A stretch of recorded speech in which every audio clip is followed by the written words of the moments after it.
The advice and opinions expressed by the host of Autism Live and her guests are meant solely as suggestion and should not be in any way construed as child-specific advice. Any choices you make in determining your child's treatment are completely at your own discretion.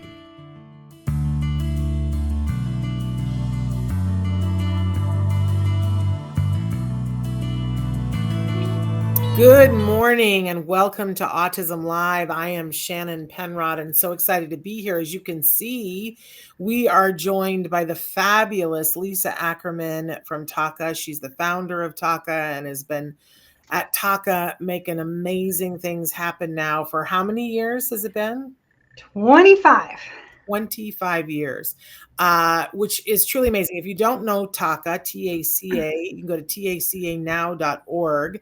They're the Autism Community in Action. They are the largest parent-driven advocacy group and information group. I don't even know if you guys describe yourselves that way, but I find that to be true of you guys. They have the best website. I've been doing this for 14 years and we try to get information and put it out to you guys, but I said in the beginning, we'll never catch up to them.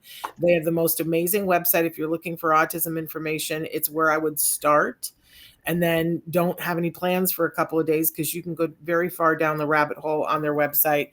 And this is all because Lisa is an amazing parent who decided that she needed more information, and she has pulled together a team of people unlike any other. If you've never been to a TACA conference, you need to go.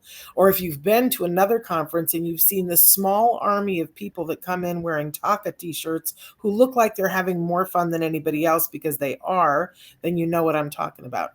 So thrilled that Lisa is here. You know, usually when we have a guest on, we do jargon of the day. We're talking about stuff that's so important that we're foregoing that today because we're going to be talking with Lisa about prevalence, and she's going to give us the 411.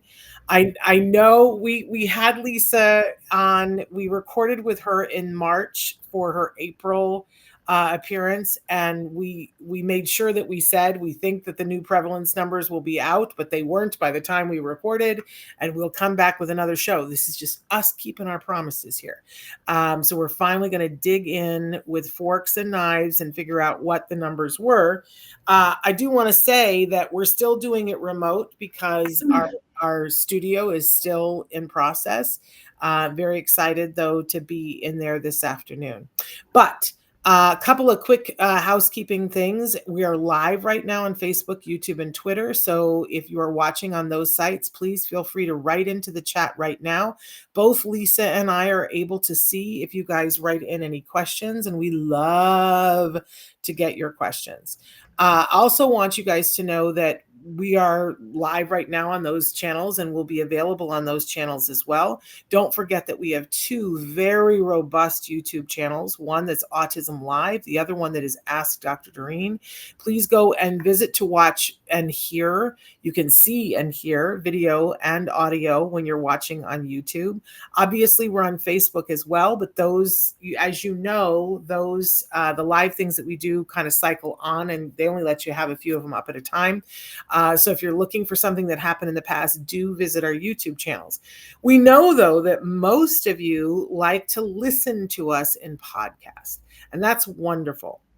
And we are available as a free download pretty much wherever you can get your podcasts, certainly wherever you can get them for free. That's very important to us. It is a free download. Of course, you guys, everybody here knows there's no free lunch, right? There is a cost for it, and we defray that cost by having advertisers. We hope that you, when you hear an ad playing during your podcast, that you go, woohoo, they paid for this, so I don't have to. But if that, for whatever reason, and some of you have written to me and said, I'm on the treadmill, I don't want to go yoo-hoo and listen to the advertiser, there is a way to download it ad-free. It is a small monthly cost of $5 a month. All you have to do is go to glow.fm/autism-live. glow.fm/autism-live. It's $5 a month, and you get everything we do at the Autism Network. That's Autism Live, that's Ask Dr. Doreen, that's Let's Talk Movies, that's absolutely everything, including today's hyperfixation. And it will, whenever we are doing a live show or premiering a show that's been pre-recorded, it will automatically show up in your inbox and it will be ad-free. So we hope that you will check that out. So once again, I want to get right to it because there's so much to cover, and I'm sure that you guys have questions. I know I have questions. And I think, Lisa, I'm a little bit glad that we had a pause and didn't get to talk about it right away, because I don't know about you, when they first come out, I shut down for about 24 to 48 hours because I have an emotional response. I, who am not in that place anymore where I'm constantly panicked about things and what's going to happen and what will become of us, I kind of have an emotional moment when it comes out. Is that, I know you're kind of different. You are action woman. No.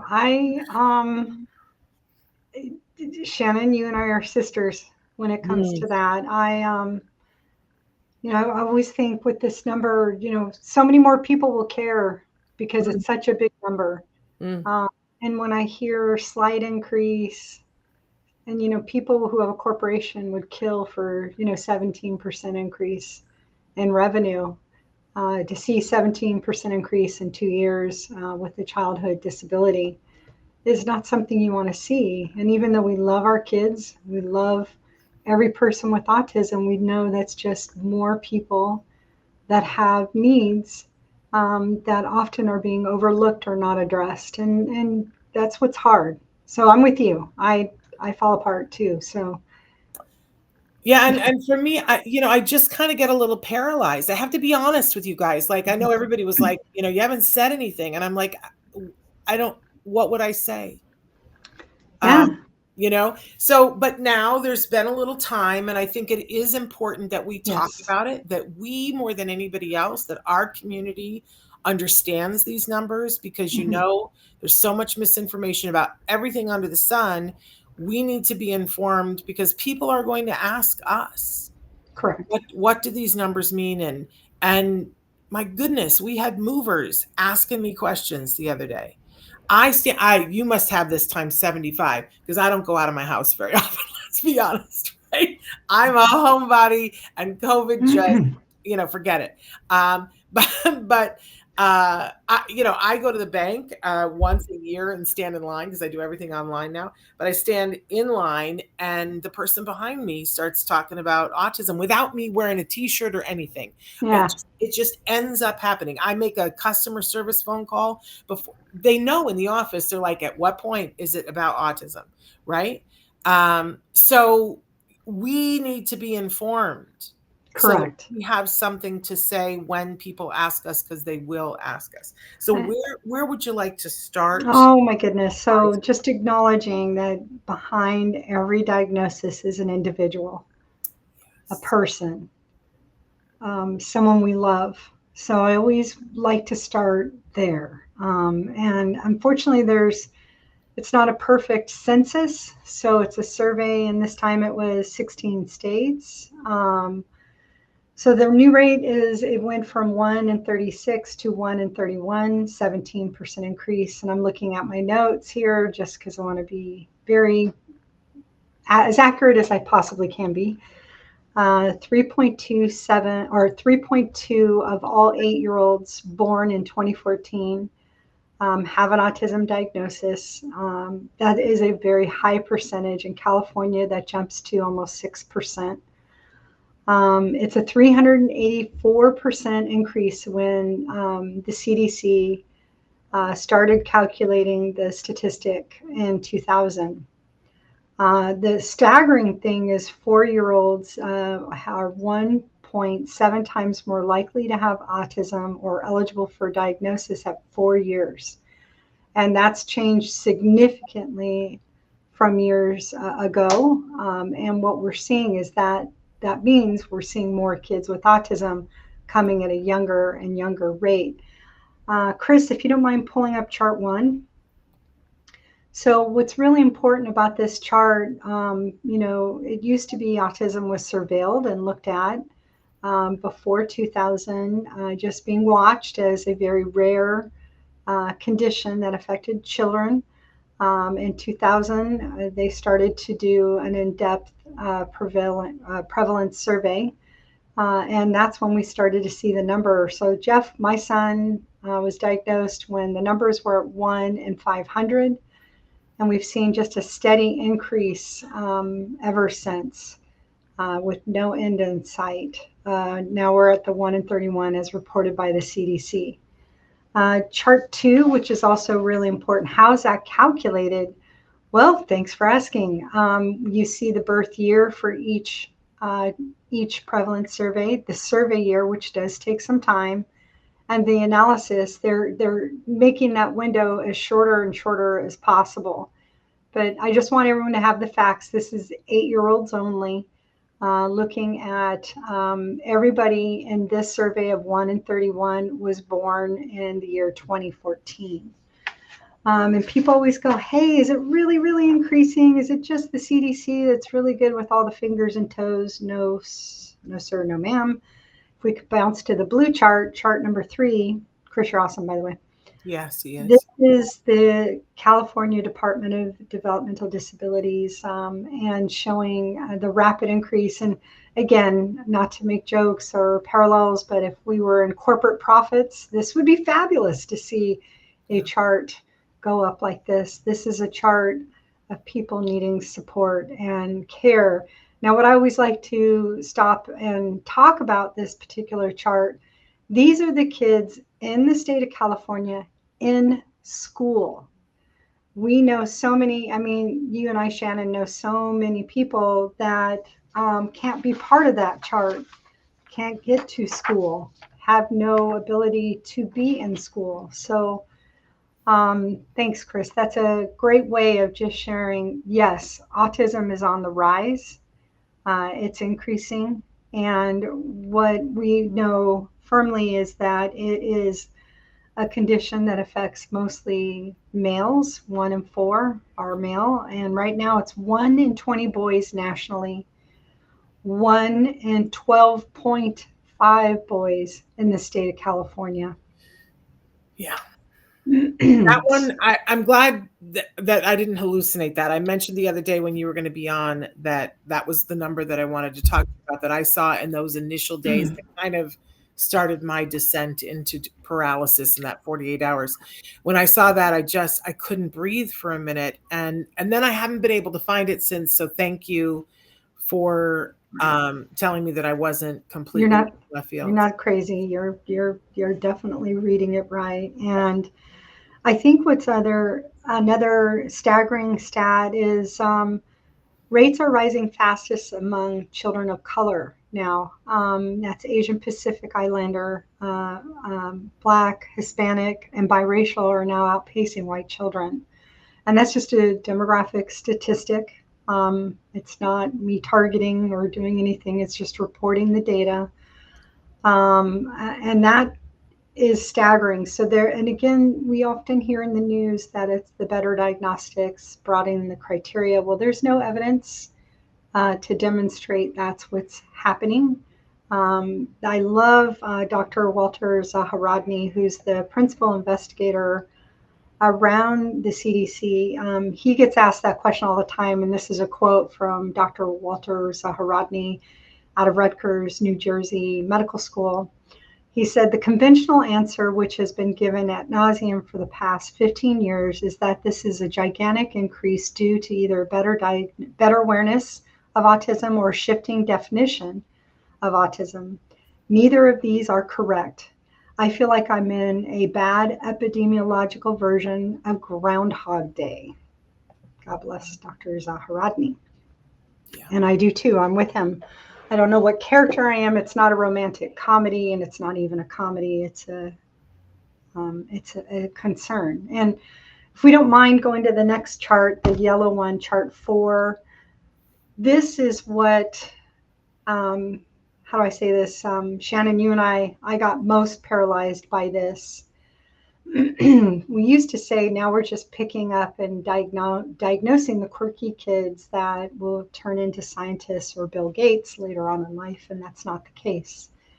What we're seeing in this chart is in this last survey, we're seeing a higher prevalence of individuals that have the highest needs, that have an intellectual disability, IQ under 70. Now, Dr. Grampuchet and others would say IQ is not the right testing, but it's the only instrument we do have, and it's been consistent since the surveys started to come out. We're seeing a higher increase in people with the highest needs.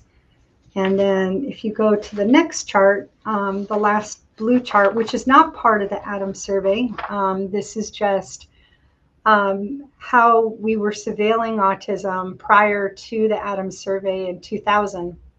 And that's the CDC official survey, where this chart talks about showing us people with an intellectual disability by birth year. And again, IQ, we can talk about it. It's not the best tool, but it's consistently used.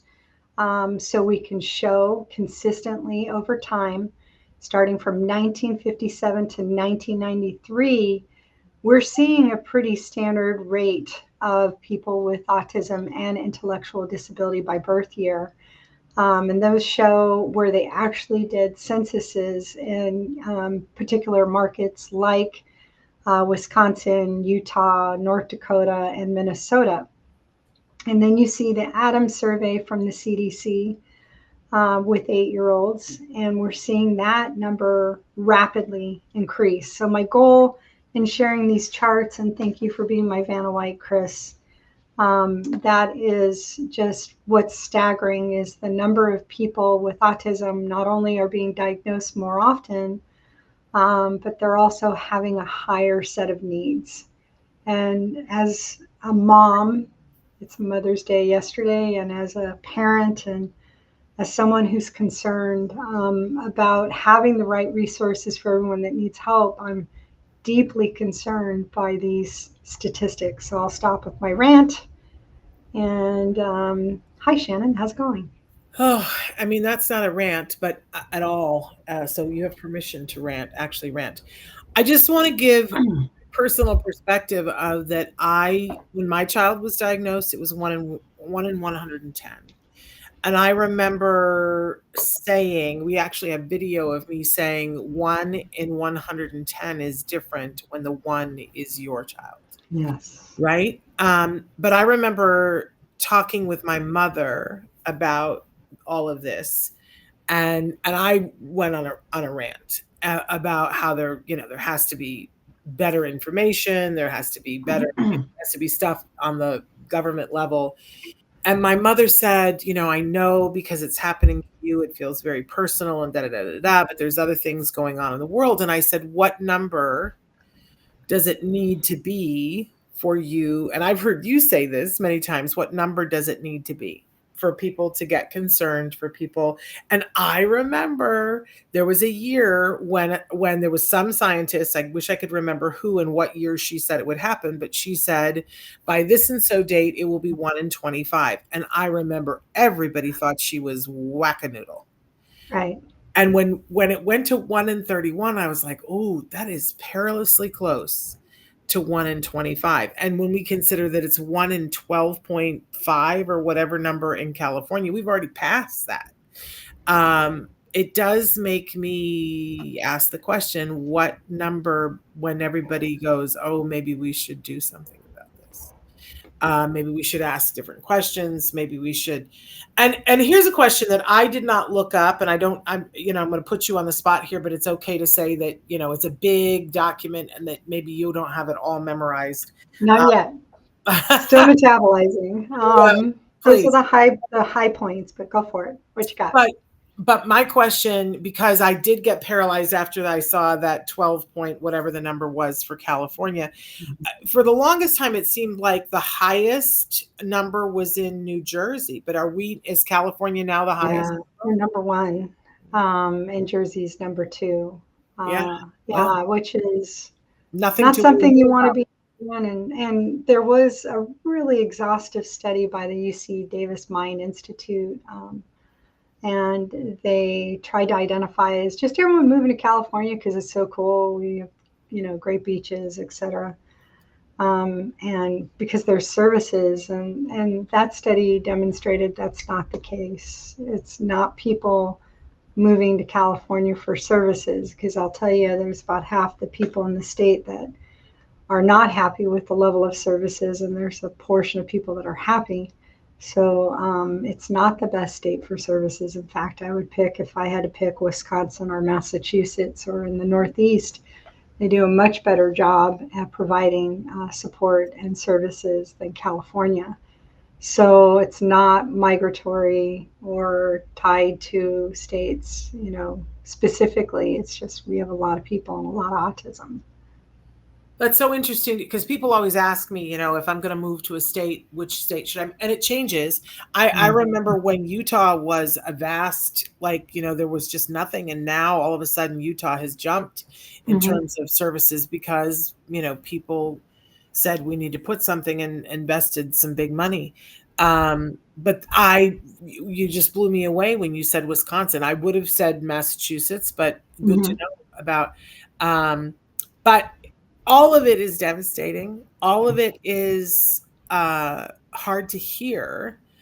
But then, the name of your organization is the Autism Community in Action. So I always look to you. What do we need to do? Well, I mean, especially with the new administration, it doesn't matter what administration's in office. Everyone's got to work with them. So it's not politics, but, there are some bills coming up with Medicaid that could, and Medicare for all ages, $880 billion in potential cuts. The Department of Ed has cut half its staff. Again, it's concerning from the standpoint of 504s and IEPs.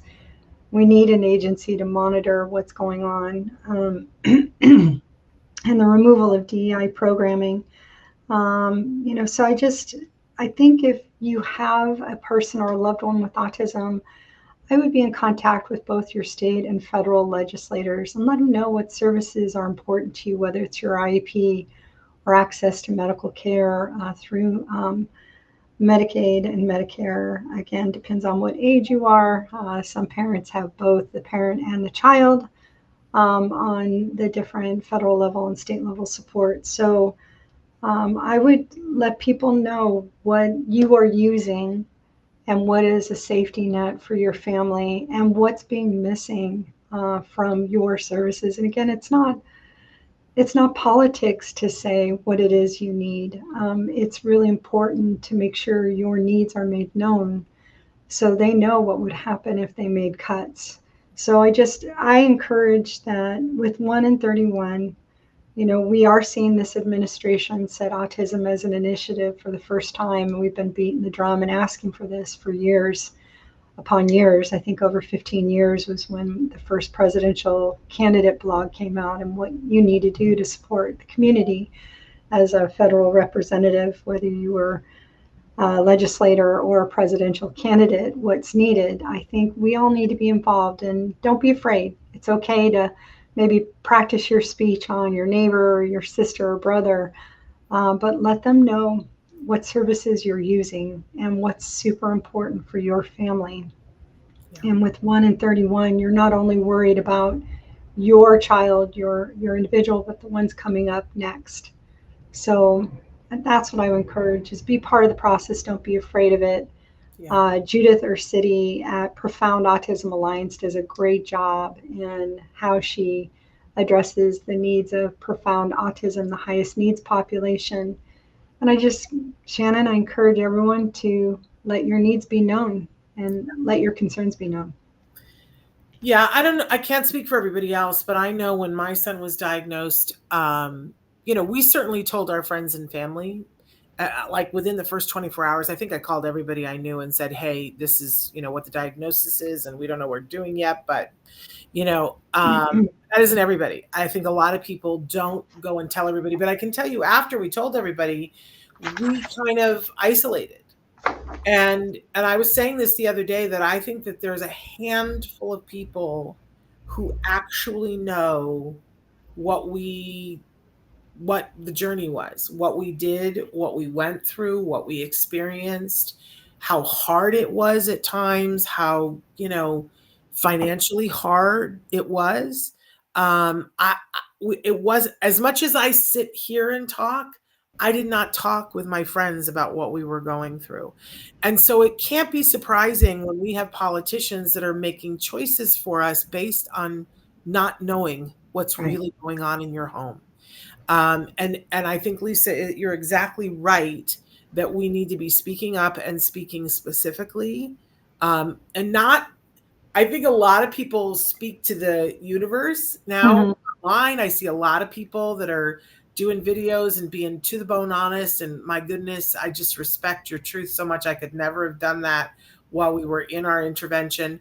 And that's great. But I got to tell you, I don't think these politicians are sitting and watching Facebook Live. Yeah, they're not. Well, some of them are on TikTok, but it's a few and far between. They're not watching.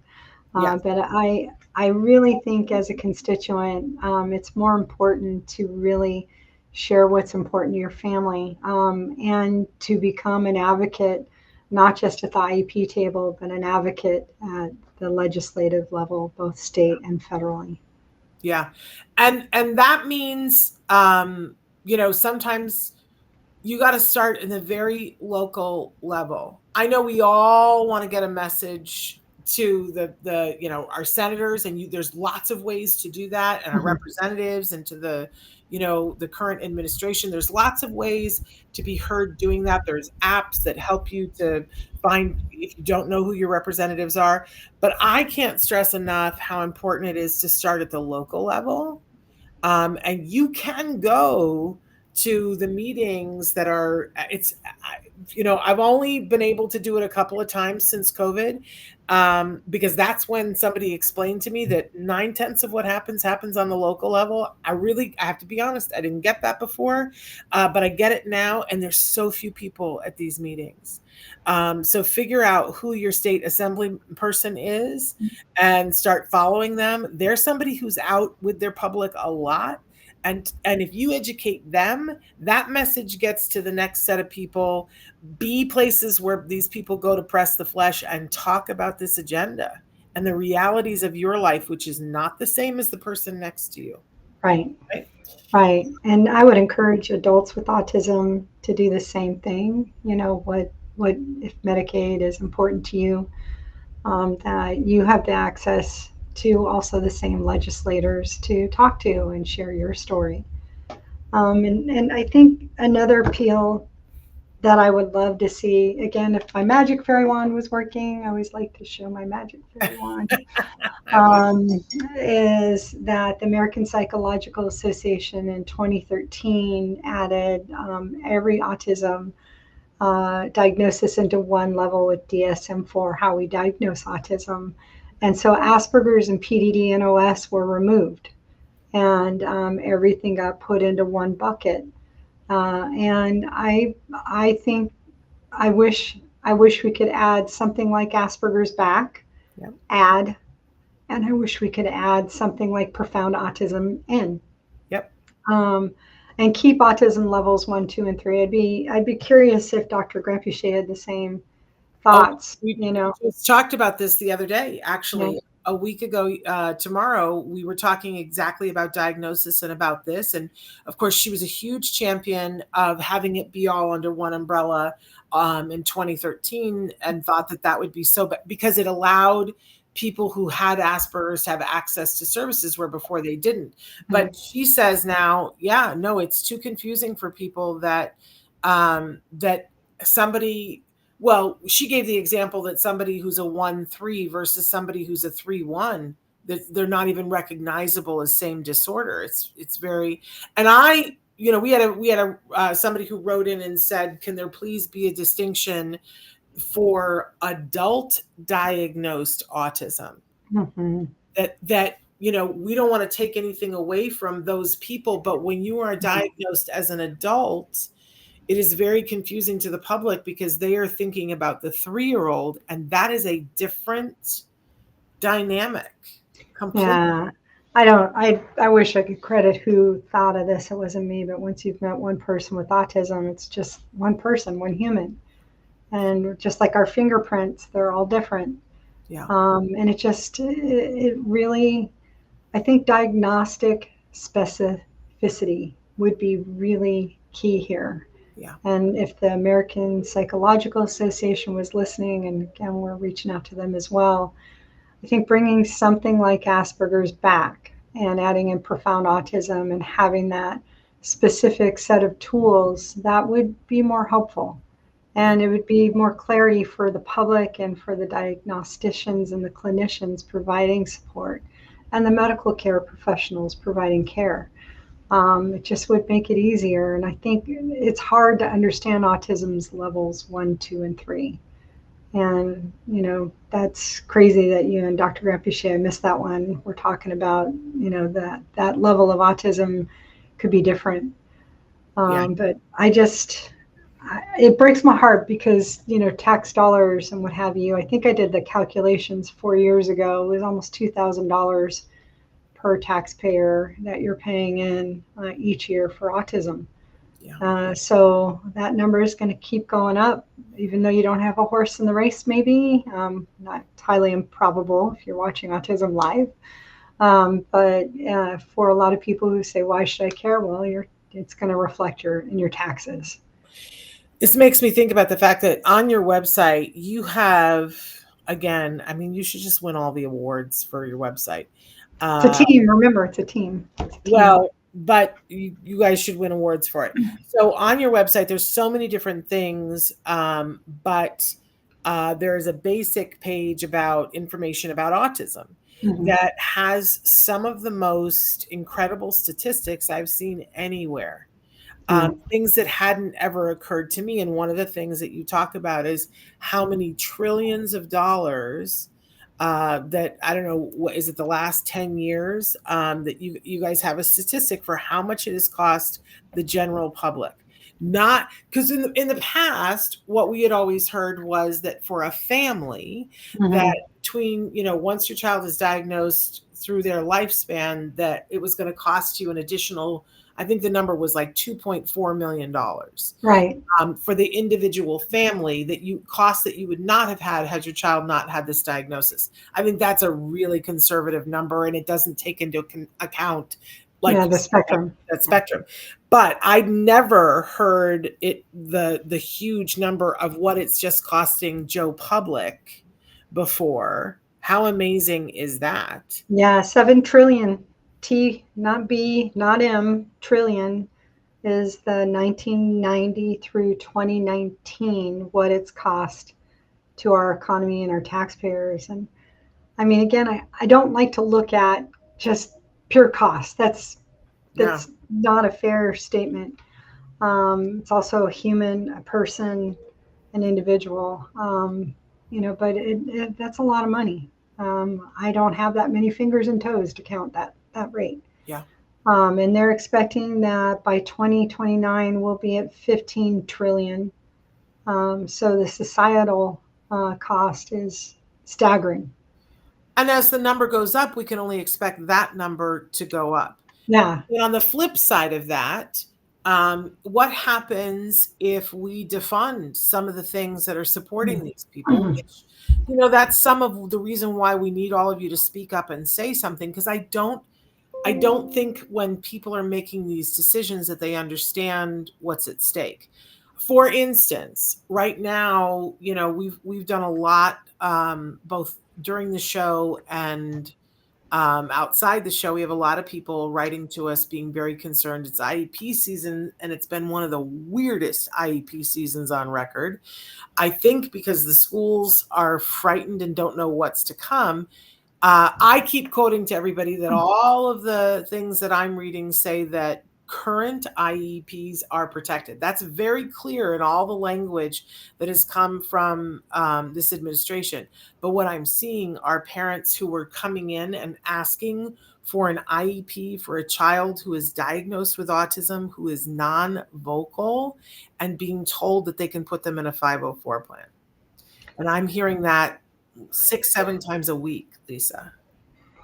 We're also, and again, it's anecdotal. We don't have a study to point to this, and hearing some of that as well.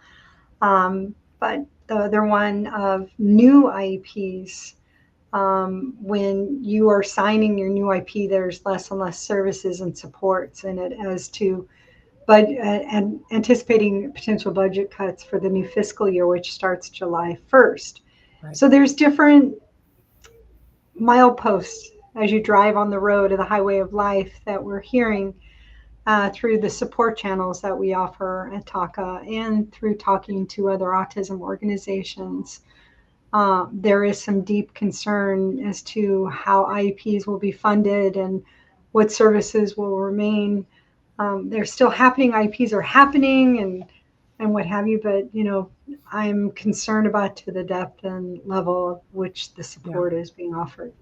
Well, I think back, and I wish I could remember what year it was, but do you remember when there was just some legislation in California and Medi-Cal had been paying for instance, ABA, and then all of a sudden Medi-Cal was not being covered, ABA was not being covered by Medi-Cal. And there were all these families that had been, having services for, 6 months or a year. It hadn't been for a very long time. And then all of a sudden, those services were cut. And it was a bleak time. And it was, in my memory, it was like 6 months to fight to get it back, and then another 3 months or so before people started having services. And I can remember one family in particular that their child was making so much progress, and then all of that progress was put on hold for 9 months, which meant there was regression.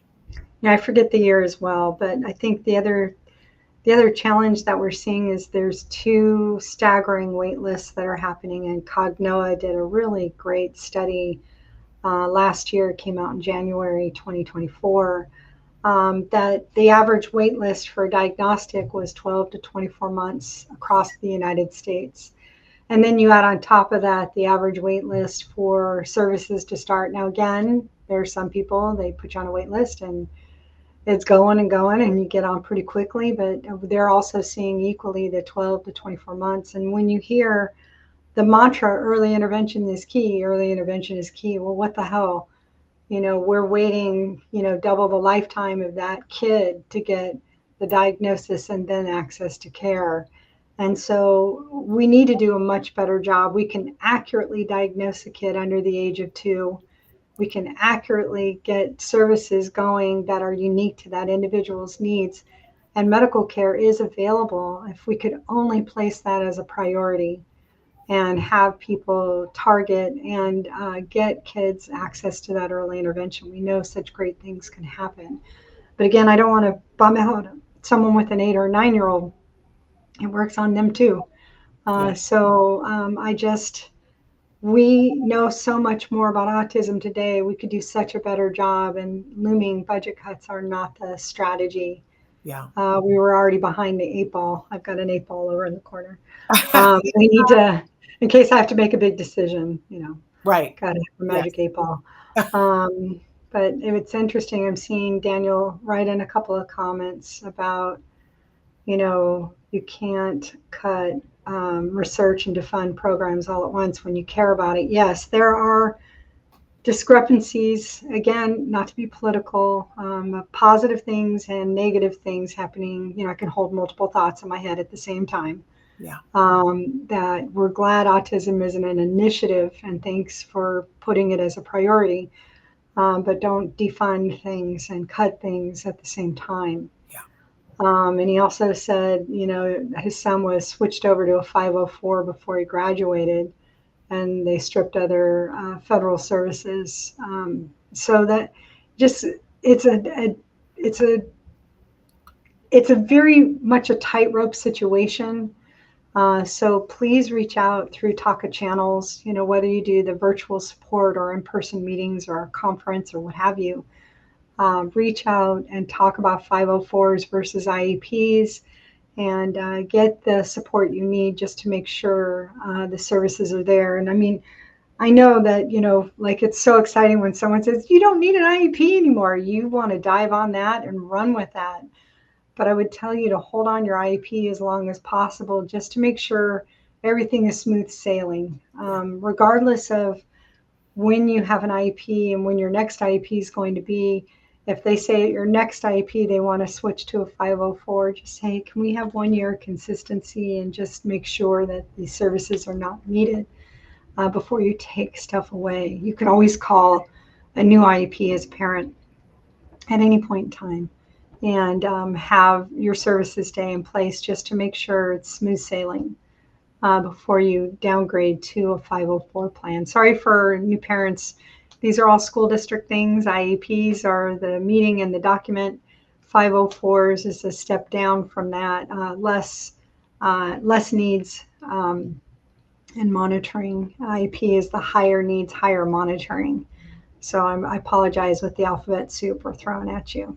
They're good at Googling. Okay. And we have a whole channel that's just jargon. So if they Great. hear a term, they know they can go and that we'll tear it all down for them. And I just want to add my 2 cents. I was always told by our team that, exactly what you were saying, Lisa, that you keep at least one service that forces them to have an IEP until 2 things: that your child is either past the puberty phase, so you don't have any new coming. Like, I love, and I say this sarcastically, when they want to switch to the 504 right when you're transitioning to middle school or junior high or to high school. It's not a good plan, right? And so, we have to, have one service on there, because that's what delineates. There's services on the IEP, there aren't on the 504.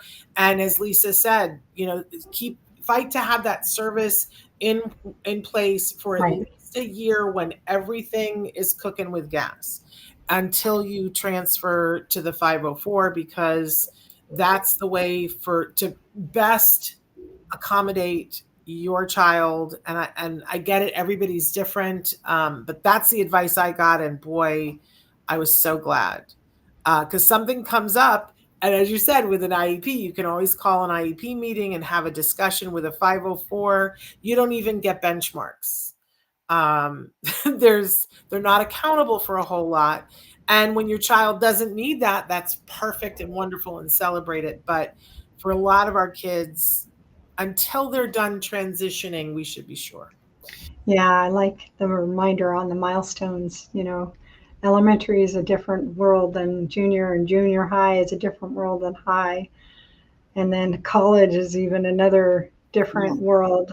And each of those major milestones, you need support. Yes. And the hormones play a really important role. I don't ever like to switch to a 504 until we make sure we've crested all of those hormones, because hormones can throw stuff off. Oh, yeah. I've lots of kids where you go through puberty and things are good, and then other kids you go through puberty and the wheels come off the bus. Yeah. So right on. Well, I mean, listen, it doesn't even matter, what age. Didn't Oprah just do a whole thing about menopause? Yeah. Things change when the hormones change, my friends. Things They change. sure do.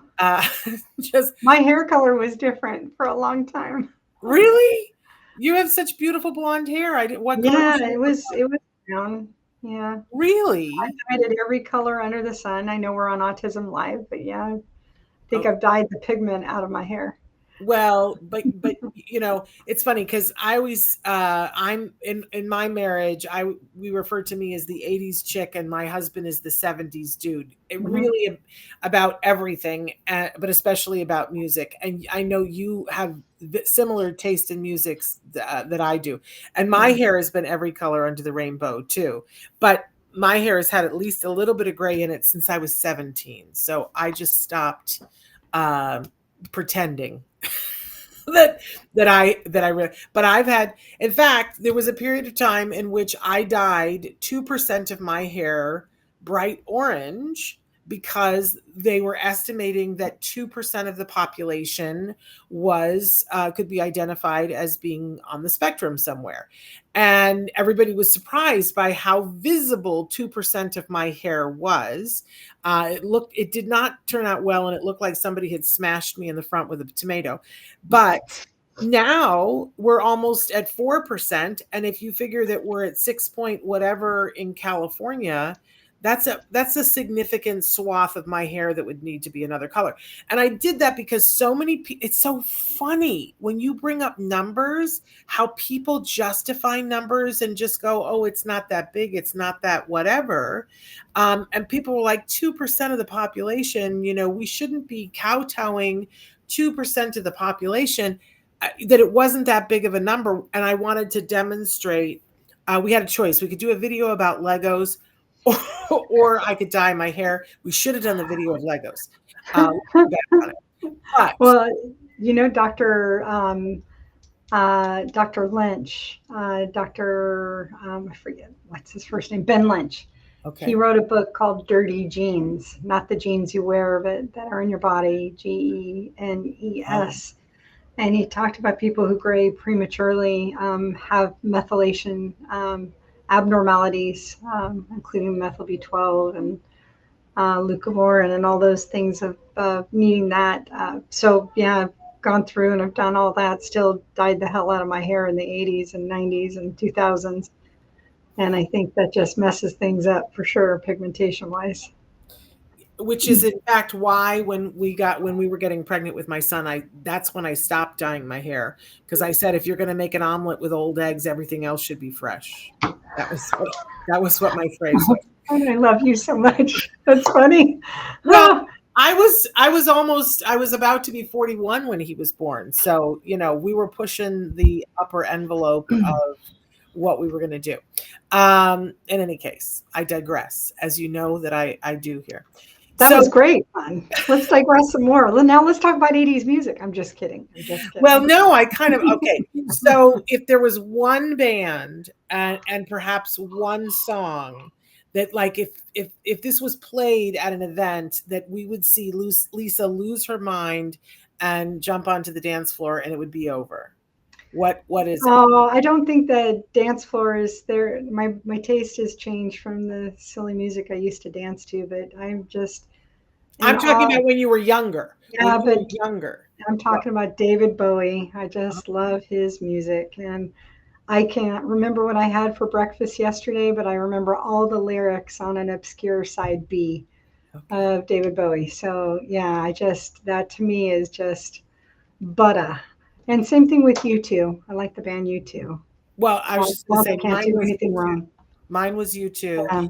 And they had a song that they put out that wasn't, I think it's on an album now, but it wasn't at the time. It was called The Celebration.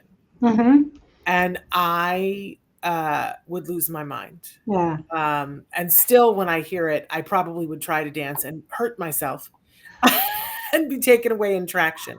I couldn't dance before and I can't dance now. So I try not to abuse anyone with that.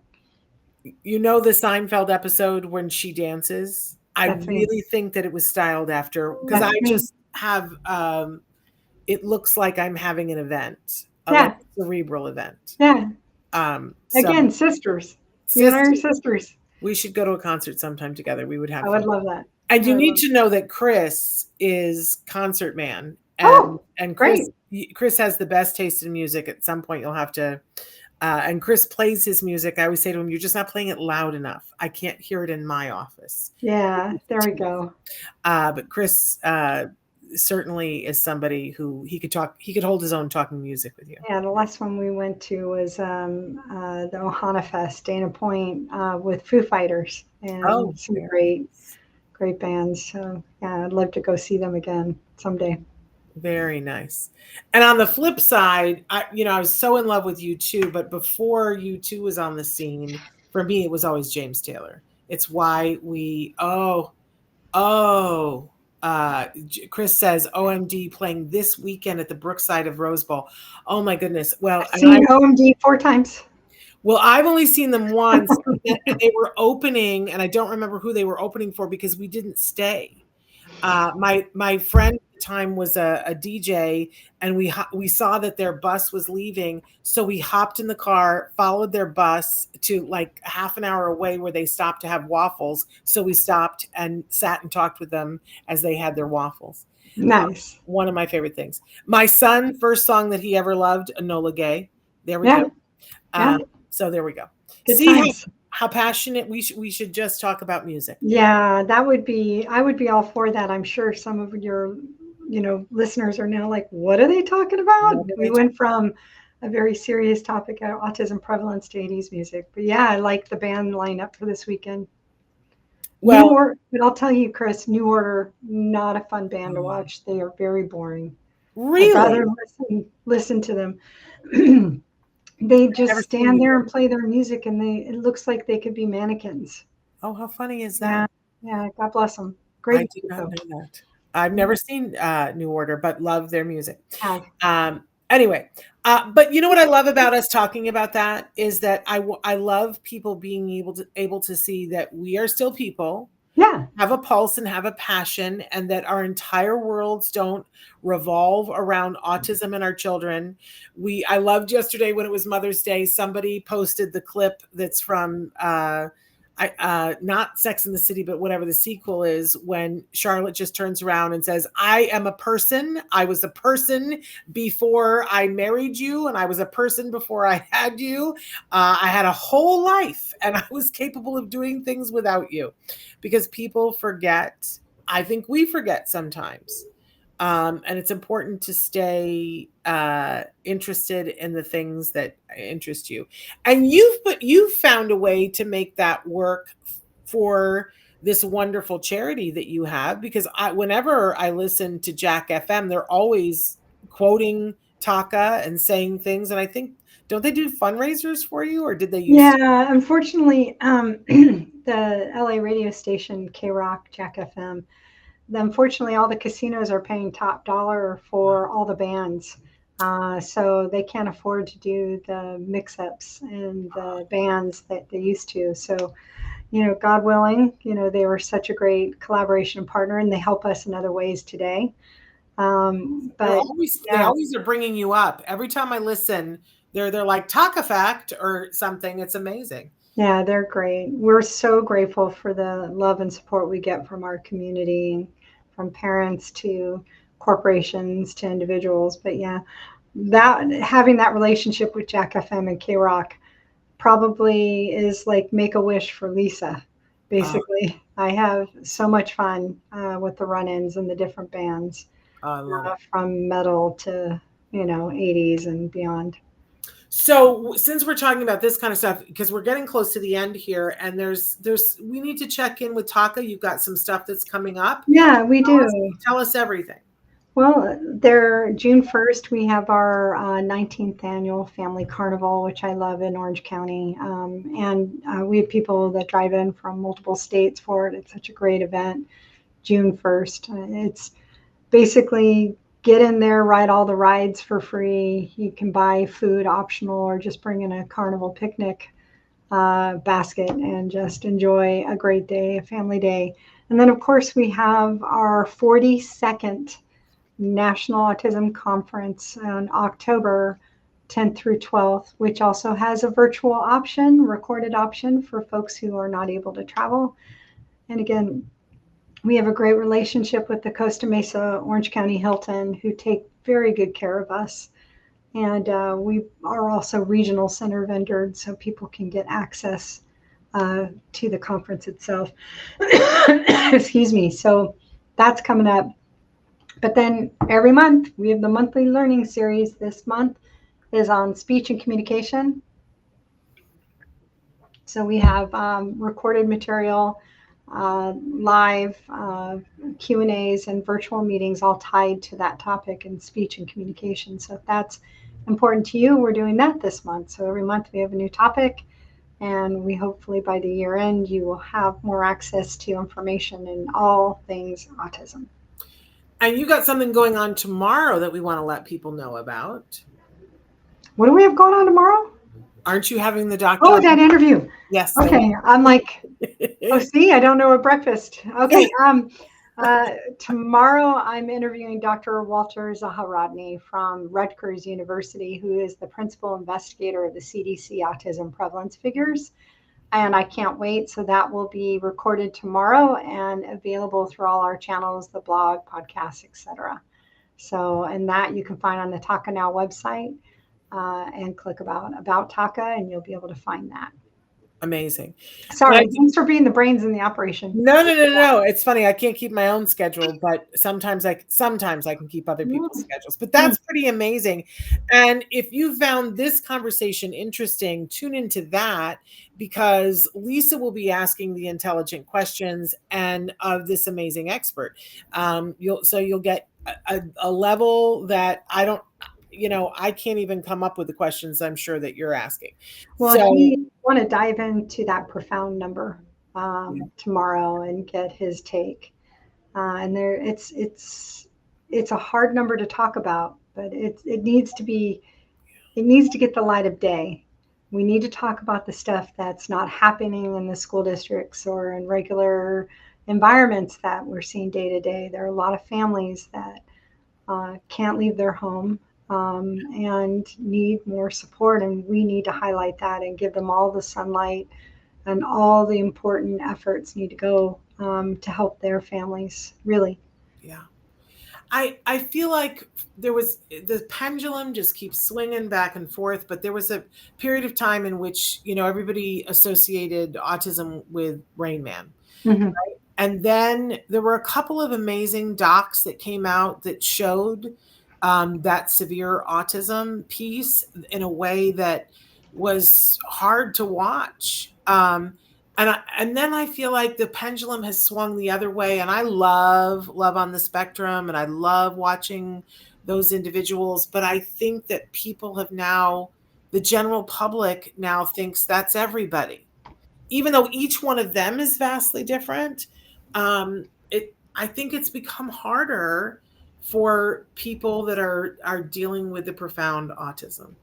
And I don't think that Hollywood is telling that story yet in a way that kind of gets to the heart the way a lot of people are. Listen, I don't want to take away Love on the Spectrum or taking anything away from them, because I love I when love someone them. watches that and says, oh my gosh, I feel like I have a better understanding, but we're missing a piece, don't you think?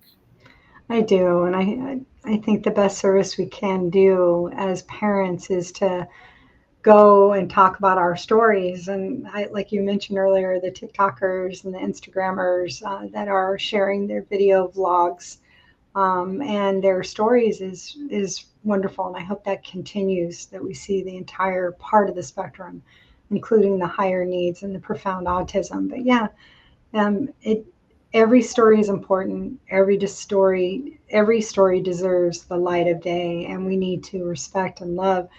That's why we changed from Autism Awareness Month or Acceptance Month, because we feel everyone needs to be aware and accept. That should be something we do for every human, is accept them where they are and who they are. We shouldn't have to have a month for acceptance, because that should be a basic human experience.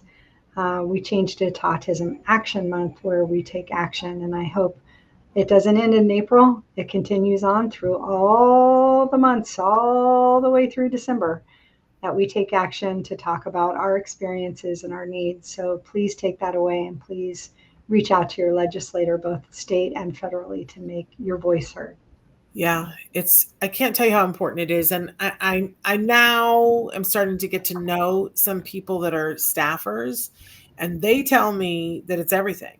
That when you call, maybe, it's just a hash mark on a page, but when there are a bunch of hash marks, they have meetings where they sit and go, what are we hearing from people? What are they saying? And when there's a bunch of hash marks about something, then all of a sudden that becomes very meaningful, because that's their constituency and they are working for you. At least that's what we're told. I don't know, because everybody lives in a different place. That's what we're told. And Right. we should assume that. And we should work Right. that phone line, send emails. Right. Sometimes it feels like, but I'm just a hash mark. But the matchsticks add up to a torch and an inferno. And we need to do that. Oh, I love that. That's a great analogy. And yes, let's light the fire. A good one, not a bad one. Speaking of California, let's not light Yeah. the Good real trouble. fire, but let's cause good trouble and get people to be aware of what's needed and what our concerns are with our children. Absolutely. Lisa, you're amazing. You're amazing. And now, really not, but you're amazing. And it's always a pleasure. And thank you for being the person that you are, and for breaking it down for us and providing that information on TACA. You have been a guiding light for me. You've been a godsend for me. You've been there when, before I knew you, when things were in the turlet, as they say, and helped me on so many occasions. So Then I got to know you, and what a pleasure. And, sometime later this summer, we're going to have your son on, which is a very exciting thing for me. And that's a whole other story. Right.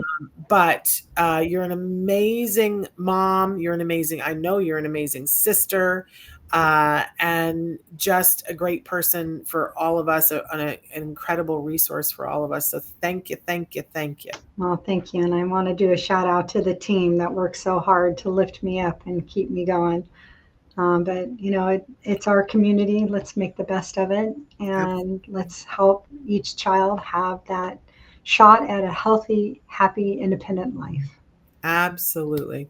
Thank you so much for being here. I have a programming note that we're not doing a live Ask Dr. Doreen tomorrow. We're going to be playing a repeat, and I apologize to you, but sometimes Dr. Granpeche needs to be other places, and we have to allow that, right? When it's important, it's important.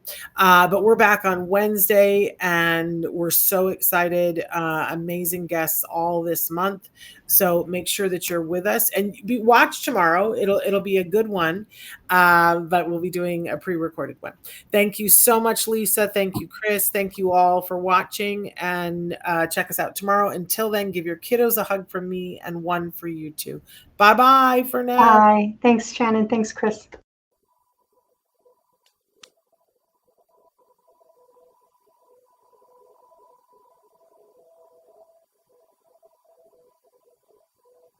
If you found anything helpful in this video, please give us a like. In fact, make sure that you smash that subscribe button on YouTube and give us a like on Facebook.